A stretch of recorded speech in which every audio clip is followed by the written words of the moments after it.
Amen. Keep it going. Huge round of applause. Keep it going for Semi. Oh, thank you, brother. Oh, Lord have mercy. So I know I haven't shared this with you, but I was so tired when I had called you, and I was feeling that run down, drag out. Man, I'd had it. I was ready for a break. And I was actually on vacation with my beautiful wife, who is, she'll be doing 7 weeks, with our first boy, our third child. We've got 2 beautiful, beautiful, strong, smart little girls. So we were on vacation. Sally sends me Simi's video, and I sent Joe a text message to see if he had his phone number, and we made this happen. And so then obviously we had the conversation we had, and it was like 2 brothers in Christ coming together. I'm telling you, that's straight up truth. We like this. And he's not disappointed. Every time I'm around him, it's like, fellowship. Fellowship. So God bless you. I love you, man. We did, and we went on for about 35, 40 minutes. At least. Just wrapping out. You're in your hotel room with your wife, Oh, yeah. and she was here. And this is what, so we see a group of people who understand, whether somebody knows God or not, most of the time, like most of our testimony, somebody's tendered to Jesus' Holy Spirit before they know him. And in a lot of cases, that's the case for me. That's the case for a lot of us. It's a very godless agenda that is at work. We see the spiritual warfare. We see the cultural warfare. Anything that involves God, anything that involves putting somebody else ahead of yourself, that's really something that they're deeply against. They're trying to drive somebody to a very self-centered place. And the most oppressed people in the world spend the most time thinking about themselves. And when you go and you're taking the time to think about somebody else ahead of yourself and serve others, that's the message of God. Culture is saying, think about yourself, you yourself, driving somebody to a very self-centered place. So I want to share Genesis 1:26 real quick. Very unifying.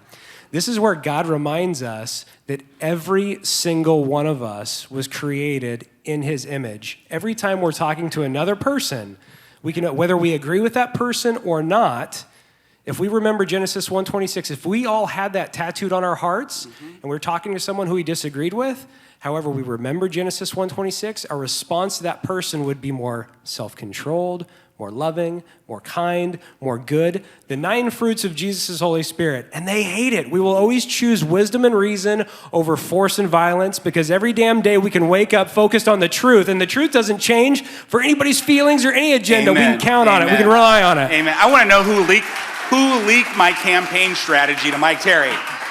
Right? Because again, on that note, we could sit here and talk about God and have beautiful fellowship, but I don't typically beat a person up with the Bible. I display it. I do my best to display it in my actions. Walk it. How I carry myself. How I treat others. And to what you said, every time, the school board meeting, some of you have been to a school board meeting, and they'll get up there and Mr. Bird, you talked about your race and your upbringing, this and this and this, and they're literally trying to bring a brother down. Now, they'll say some horrific things, and I sit there and I smile. And I never say a harsh word, not on social media and not in anything else, and it drives them crazy. Why? Because they are looking for me to engage in that fight, to lower to that level. We know who exists at that level. I won't go there. Right. We should never go there, and as we're looking about campaign strategy, we need to think about who are we representing and how are we representing? Not just to our community, but to our children. To our children. I'm going to get back to you, brother. You are a massive threat to the establishment and the globalist agenda because we know how stupid it is constantly trying to divide us on race and faith. This happens all the time. What we talked about earlier, it doesn't matter if black people aren't the problem, white people aren't the problem, Hispanics aren't the problem, Jews aren't the problem, Muslims aren't the problem, Christians aren't the problem. The problem is the establishment. These people who are interested in personal power for themselves instead of serving. Yes. It's unbelievable. Yes. That's the problem, and they would love to try and continue to divide us on issues of race and faith, and we're not going to let it happen. It's garbage. It's a lie from the pit of hell. First question. Okay. First question. Okay. 5 questions that a majority of the room is going to be all over. So first big question. Okay, how do you plan to win? Well, you gave the strategy out, but no. So there's a lot more. So you guys, I'm a behavioral scientist. I'm an industrial organizational psychology practitioner. So what I do, down and dirty, organizations hire me for a wonderful fee, and I go in and I fix them. So if you have a hospital, you have a school district, right, an ESD, you Hanford federal contractor or federal agency.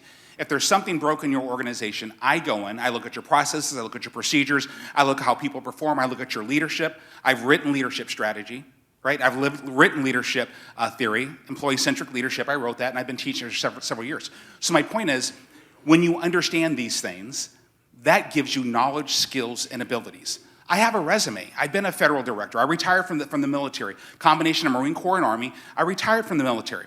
I retired from the federal government. I worked out from a GS nothing to a GS 14 out of 15. God is good.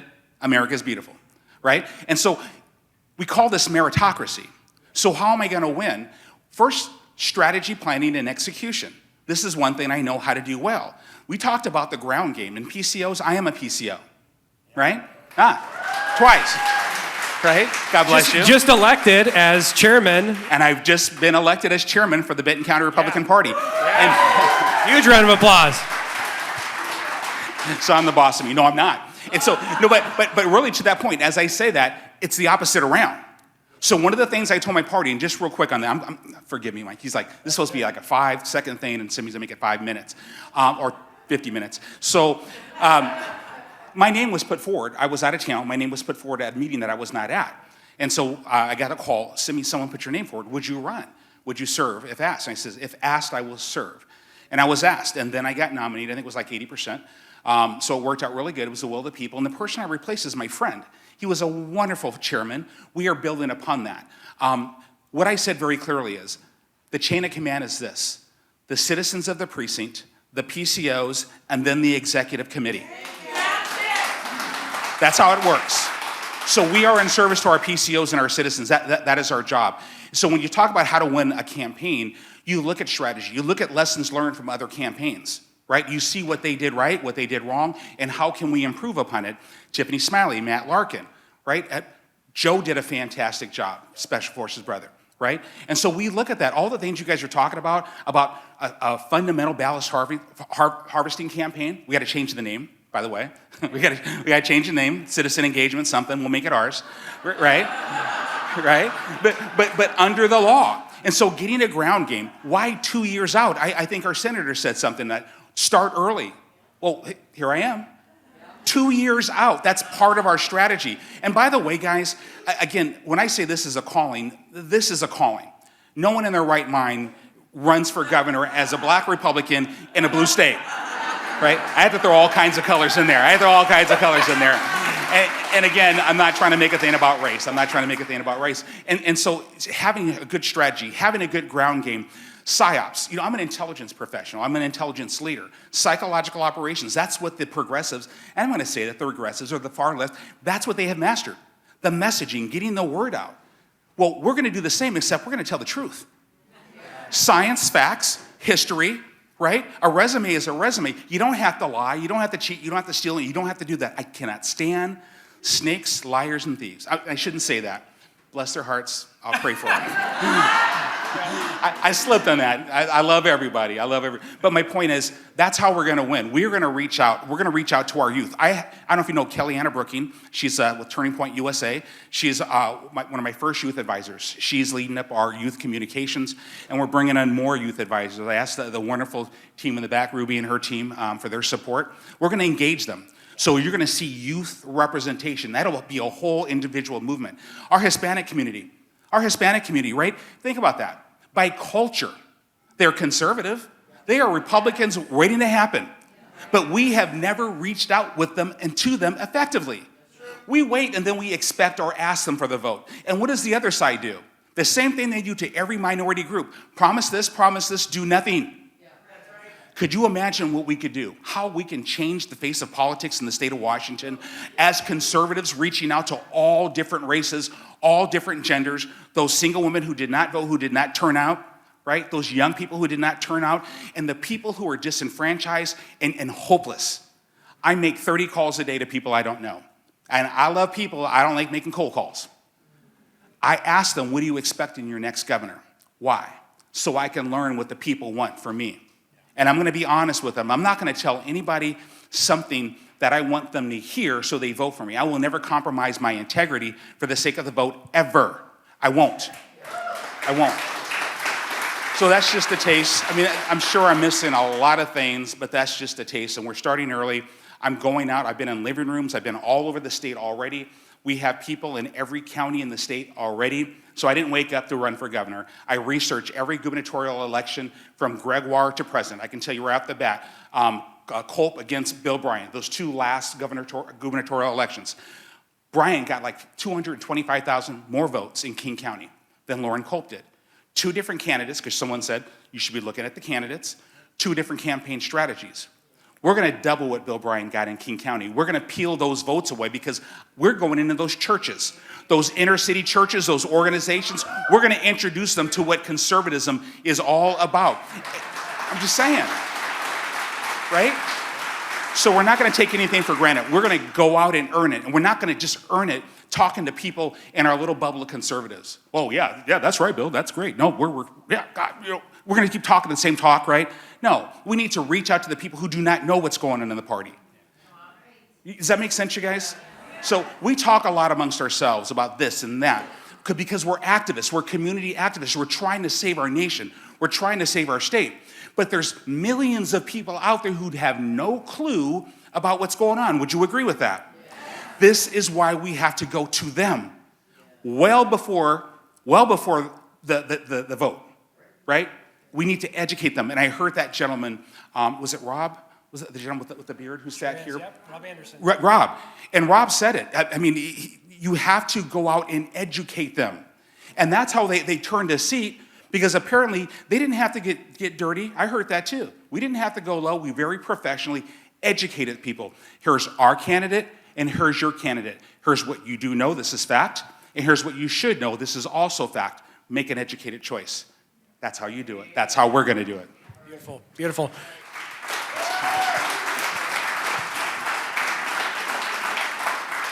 So you've experienced some heat from the school board when they didn't realize that you weren't going to play along with their agenda. So when you have punches thrown at you in the future, are you going to punch back? There's so much I want to say right now, but it wouldn't be proper. And I'm sure there's some recordings. You know, the way I fight is different. I'd like to fight with Christian class. My mom always said my whole life, I want you to grow up to be a Christian gentleman. And so, again, not to put the Christian thing out there 100%, that's just what I am, right? And I think it's good, because what I'm saying is this: treat people with kindness, grace, respect, and dignity, always. My mother used to say, again, pre-civil rights, and then just after, maybe a couple, 3 years, she would say, honey, never give people a reason to look down upon you. Never give people a reason to look down upon you. And so if they choose to look down upon you, it's not because of something you did wrong, something that you did that God or Jesus would not appreciate it. You did everything the way you were taught, everything that you know to be true and righteous. So if they look down upon you, that's on them, that is not on you. Similar in this campaign, I'm going to focus again, science, fact, history, truth, common sense, for goodness sakes. Folks, they are straight up out there with everything. I mean, there it is out there. You heard what they're bringing into schools, right? You heard what they're bringing into schools, right? And it's just, how many people do you think know that? Not enough. Not enough. We're going to educate them. So there's no need for me to call names. I won't. I'm not going to even say those Democrat, communist, Marxist, this. I've read Critical Race Theory, right? Delgado, Stefancic, Harris, 2013, 30. I've read it. Right? So I know it's a Marxist tabloid. Why? Get this, guys. It was their book. It gives respect and homage to the founders of the theory from Europe, right? Michael Foucault, French Marxist, right? Was that Jacques Derrida, another French Marxist, and Antonio Gramsci, the Italian Marxist. So I don't have to sit there and call them a Marxist. Their theory is based on Marxism. So I'm not going to call names. I'm going to talk about what critical race theory does to suppress people of color, right? Right? That's what I'm going to do. It's truth. And think about this, forgive me. Think about this just real quick. If you bring up a theory like critical race theory that says our systems are systemically racist, right? White folks are inherently racist, and white children are the subject of privilege and the ancestors of white suppressors. How does that help a child? And for that black or brown child that they say this somehow is supposed to help, you tell a child, as soon as you step off this front porch, the world is against you? I'm staying in the house, mama. You guys get what I'm trying to say? So these theories suppress. I call this a progressive plantation. They want to keep that plantation, right? That invisible line. And they want to keep people's black and brown within that plantation so that they can control them and they can get their votes. So what I'm going to do is bring the truth. It's in history, it's in science, and I'm going to bring it forth. We know who brought up Jim Crow. We know who brought up the KKK to enforce Jim Crow. Most of them don't even know what Jim Crow is. I do. I know my history, right? And so I don't have to call names. We bring history and let people decide for themselves. Our youth who have no clue about what's going on. What I say to that, I'm going to stop right now because I'm just want to say real quick, let children be children, for goodness sake. Amen. Let children be children. And you all deserve to hear this from me. If a child at some point in time chooses to be gay, chooses to be this, chooses to be that, I will love that child. And I will educate that child because our job in schools is not to influence, socially engineer, or indoctrinate. Our job is to educate. And there's a lot to say about that. So, no, I'm not going to go for the throat because I don't have to. Class. I'm going to bring class and facts to the discussion, and we're going to have an open and honest discussion. That's how we're going to do it. Focus on the issues. Focus on the issues. That's it. Offer anybody that wants to come against you, offer them the opportunity to debate, to be able to sit down, have that opportunity, and have that conversation. If anybody knew Genesis 1:26, they knew that they were talking to somebody else that was created in God's image, they wouldn't think that they need a stupid slogan to tell them their life matters. They'd understand that there's no other creation of God that he says this about. Yes. Created him in his image. It's very special. Every single human we talk to has that in common. Another point of unity.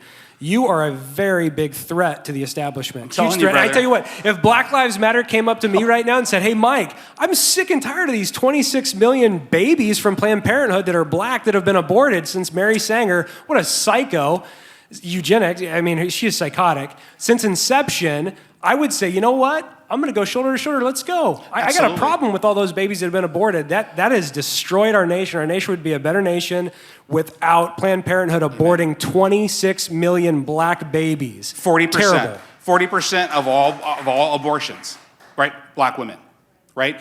Instead of focusing on that, why don't we go in those inner cities and focus on teaching them, educate them, bringing that self-esteem, that self-respect, that resiliency. This is what they're doing with our kids, right? Accountability, making victims out of them.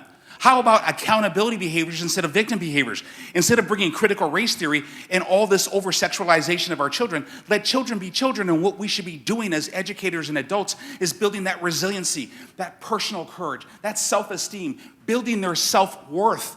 I have 3 daughters. God made me to make beautiful babies, and they're all girls.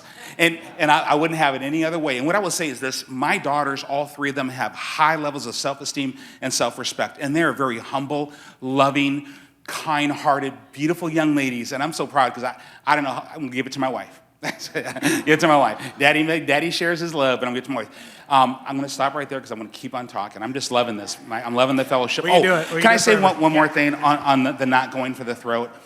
Again, if you have to go after another person's character, that should say a lot about your character, right? If we're going to conduct ourselves as whether you're a politician or a candidate or just a grown-up, there's children in the room, folks, even if they're not in the room, right? What example are we setting for our children, right? And we need candidates to, again, focus on the issues, bring solutions to the table. Those are accountability behaviors. Blame and calling names, those are victim behaviors, and you heard it from me. That's why I'm not going to call names. I'm not going to attack, because that makes me a victim. I am no one's victim. One last thing, I became a Special Forces Green Beret at age 43. I was never a stud of studs. I worked out a lot and near killed myself, but I was not quitting and I was not giving up. And of course, God's grace and blessing. There it is. I don't quit. I do not quit.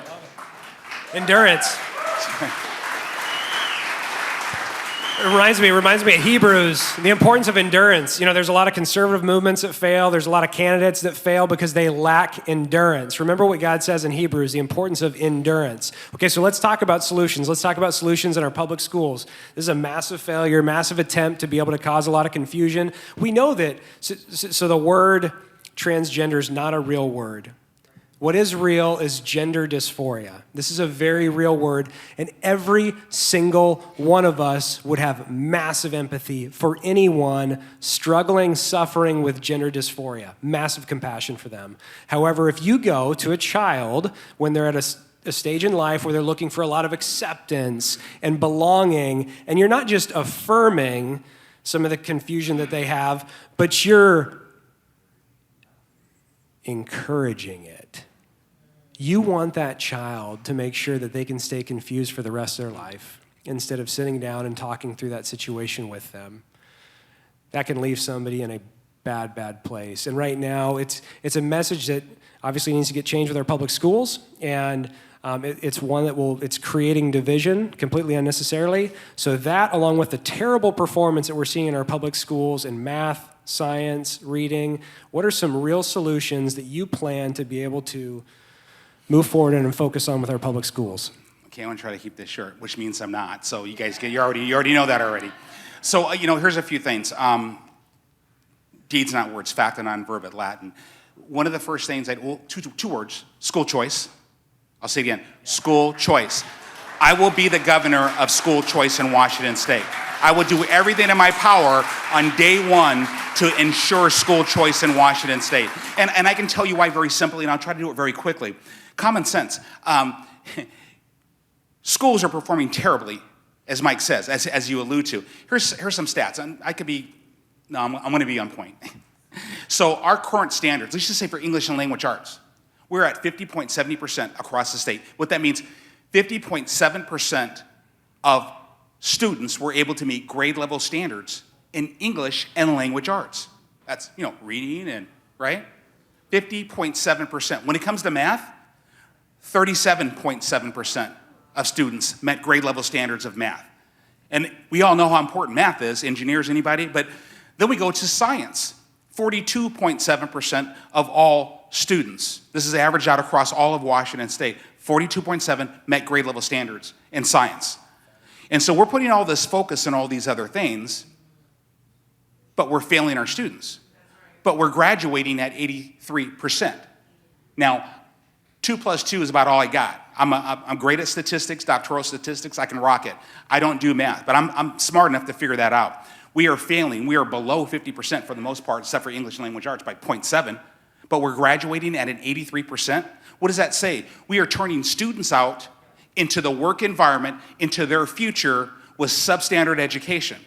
This is why school choice, because again, the teachers union cannot control private schools, right? They can control public schools. How is it that private schools cost less? I think the cost per student in Washington State on average is approximately, it's going to be on point, $15,688 per student.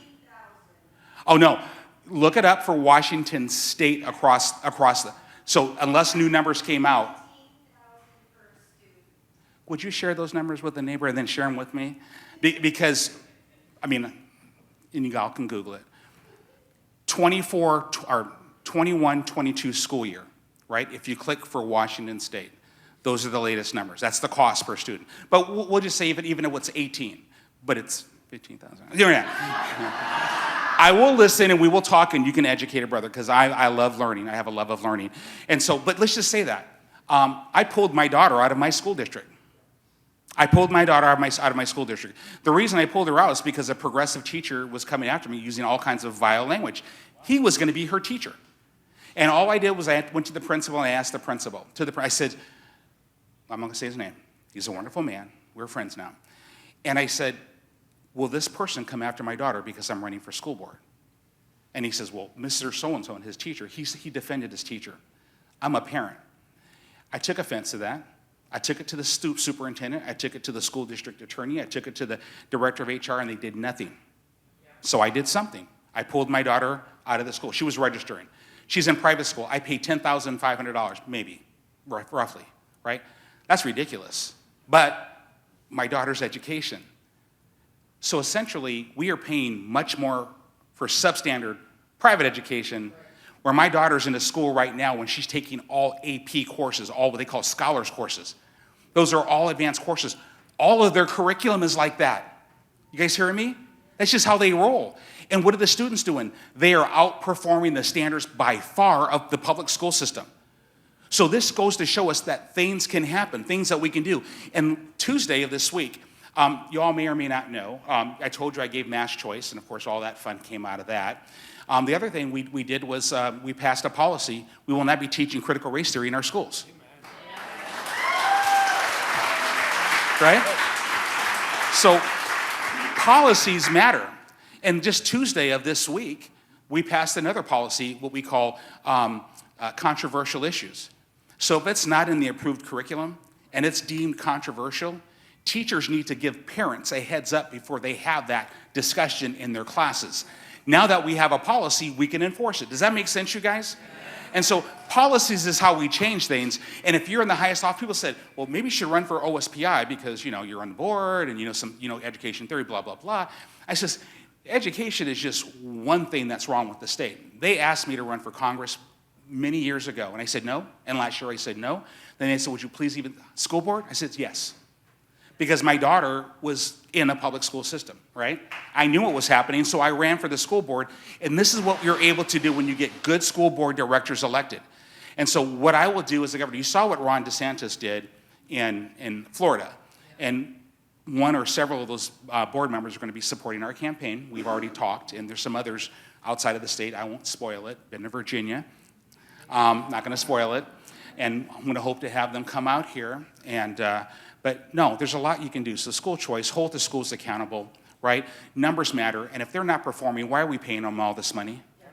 Why are we paying them all that money? So you hit them where the pocketbook is, and maybe they'll up their game. And you know what? One of the other things that we did in our school district, we created the first strategic plan in the history of Richland School District. The first strategic plan. What do you get with a strategic plan? You get directed performance with metrics and measurements and continuous improvement, right? You have a vision and you have a mission and you are performing the standards. I taught them, I gave them the workshop. I brought my curriculum that I do for my clients. And luckily, the superintendent and her administration were open to it. The progressives, he can't do that. He can't volunteer his time. He can't donate his time to the school district. That's a conflict of interest. You see what they're doing? They were so resistant. We also get fiscal responsibility when we have a strategy, right? We are balancing our budget and we are spending money on the things that are performing. So I'll leave it there. There's so much you can do with the school. If you guys have questions out there, I will answer any question. And we could talk about education theory, anything. I love that stuff. You got it. We're going to go live with questions in about 5 minutes. So quick question here. All right. So public safety, huge issue. What do you plan to do with crime and public safety? There's serious connection between addiction, homelessness, and crime. A lot of addiction, a lot of connection, correlation between the three. So what's your vision for? So I'll go with the last and I'll go to public safety, which is tied to it, homelessness. As governor, what is it, 46.03.10 of the RCW is the roles and responsibility of the governor. So what I would say is under that section 12, emergency declarations. So I would declare a state of emergency on homelessness in Washington State. That gives me authority to deal with it. And how we would deal with it, you said it. I've written on this. The number one reason for homelessness in any state, addiction. Yep. Addiction, mental illness, yes. Right? And when you, and again, progressives and Democrats don't own the word compassion. They don't own that word. Right? That's a human, that's a civil word, right? We all own that word. It is not compassion to allow a person to die in the streets, dying every single day. They will steal from their mother, they will steal from their grandparents, they will steal from their children. They have lost their souls. They have lost themselves. We need to get them off the streets. And so here's the thing, this may sound tough, but we bring them off the streets. So again, they are citizens. They have every right to do whatever they want to do within the law and within the law. But once you break the law, you are accountable under the rule of law. But we have veterans courts, which is a wonderful mechanism in our court system to understand the background of veterans and PTSD and some of the things that they go through. So imagine an addiction court, right? which in some places they have that. And so when they come forward to addiction court, then what do? They have a choice. They can go to treatment. We can help you. And then we tie that treatment to education, right? Get a trade, get a certification, right? Job placement right after that. So we get them clean. They have a trade. They have a certification. They have a job. They'll have housing. And then we keep them going with that therapy because it's a lifelong journey. It's a lifelong journey. And I will tell you, I lost my nephew 2 weeks ago for a heroin overdose. Right? Dominic made his choice. I love him. He was a beautiful little boy. He was a beautiful man. He lost himself, and I have other family members who have served time in prison because they were addicted. Oh, I'll preach that everywhere. Is that going to be your October surprise? Sammy Bird's brothers was in prison. I'm proud of my brothers. My brothers work for the VA, right? They found God again, because they had him, right? They acknowledged Jesus in their heart, and now they have a good paying job with the Veterans Administration. They are clean. And they're paying taxes. And I'm proud of them. And I cried in my brother's arms just a few weeks ago when we visited my sister. My sister also passed a few days ago. She was suffering, and so she's with God and my mom and the rest of my family up in heaven. And so that's what we do when it comes to addiction. It's close and personal to me. And we don't allow people to die on the streets anymore. We do not. And there's that other side, right? Go ahead. Thank you. We don't want to incentivize them. We don't want to incentivize somebody to be homeless either. That's what they're doing. We're enabling that behavior, and to be able to go and give somebody the opportunity to really recover, there's many men and women who want to make a change in their life, and we just have to go to them. And there has to be guardrails. That's it. There has to be guardrails within somebody going and making these changes. Accountability, and it's tough love. I couldn't imagine. I've never had an addiction of anything, but I could. Well, I've written on it, so I know what they go through is hell. Excuse that. Right? It's terrible. But they have to go through that to see the light. They have to come out of that darkness so they can see the light. We are going to facilitate that. And by doing so, we clean up our streets. And by the way, you remember how beautiful Seattle was? You guys know that Washington State is the emerald. That we are the beautiful beacon of the nation. People know, I served in the military all over. Anybody in the military, you serve. Oh, you're from Washington State. Oh, I heard it's beautiful up there. Right? Well, they haven't been in Seattle lately. Right? So we're going to change that. So we're going to bring that compassion to those people who are suffering. We're going to clean up our streets. We're going to give them their lives back. So there's that. And when we talk about public safety, well, here's what I will say. Police officers, I could say no pursuit. Who does that? Yeah. Who comes up with this stuff? No pursuit. A person commits a crime and you let them go. B.F. Skinner and Thorndike, they came up with a theory of operant conditioning, positive and negative reinforcement, right?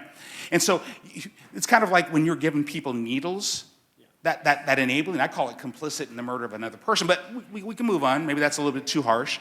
But you're enabling that. You're supporting that. It's the same thing with law. If you don't pursue a criminal, guess what? Look what's happening in other states. People are snatch and grabs in stores. Stores are having to close down because of crimes, right? I mean, this is ridiculous. Why are we doing this? We did this to ourselves, but it needs to change. So those laws were changed, and every power that I want to have as a governor, that stuff is going the other way. I'm going to hold legislature accountable because, guys, understand this with public safety. This is not a white person's problem or this person's problem. It's all people's problem. Public safety, when you do not have safe streets, where do you think the epicenters of crime are? In the rich areas of the suburbs? No, they are not. It's in the inner city. So do you think they have skin in the game of wanting public safety, safe streets? You know they do. And what we're going to do, we're going to build those relationships between the police force and the community, a partnership. So their police officers, those SROs, those service officers in the schools are going to become mentors for their students. So hopefully those students will be part of that pipeline because we need more police officers for the future. They're going to build relationships. They're going to be the cool people in the schools, those law enforcement. We call this community policing. Building those relationships, partnering with pastors and priests, right? Those leaders of the churches and every religious group.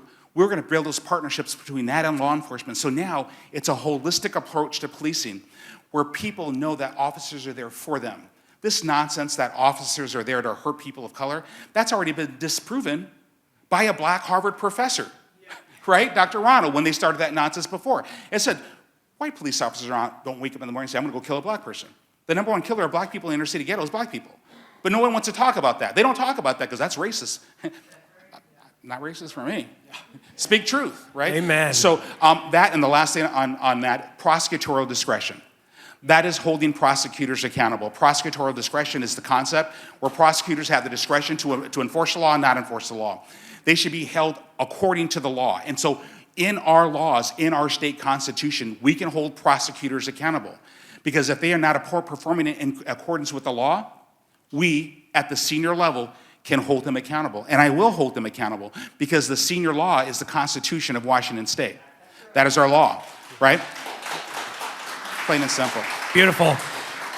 So our last question is about small and medium-sized business owners. Personally, I work with 140 small and medium-sized business owners here locally. Many of them grew up in places like China, Venezuela, Cuba, Russia, Romania. My mother and father-in-law grew up in communist Romania under Nicolae Ceausescu's rule. They all use the same word to describe what's going on in culture, in our public schools, and they call it brainwashing. Mm-hmm. All these people grew up in different parts of the world, but they see what's happening in our beautiful United States with a very same lens. So we just talked about crime, also obviously something that could touch the small and medium-sized business owner, no doubt about it. Someone who took a chance in business to create a job for themselves and then create a job for others, backbone of any local economy in our nation. How do you plan to support small and medium-sized business owners? And then we're going to go to live questions. Yes. So I think the most important thing is to understand that, and people do not, so out of all of our public sector jobs, so out of all the jobs in our state, 50.7%, someone can look that up, are small business. And here's the other thing. Small businesses with less than 20 employees make up the majority of that. So small business, and by the way, I think the number was, depending on which resource you read, 73 or 74 to $78 billion in export. Small businesses account to about 18.5% of that. So what we need to do is increase the pathway for small businesses to be successful, because if small businesses are successful, they are hiring people, right? It's already been empirically proven. So we reduce regulations on small businesses. And the taxes, my goodness. If you own a business, I've owned a business, like I said, I just retired. So when you own a business, look at all the things you're paying, L&I, state employment taxes, all these different taxes.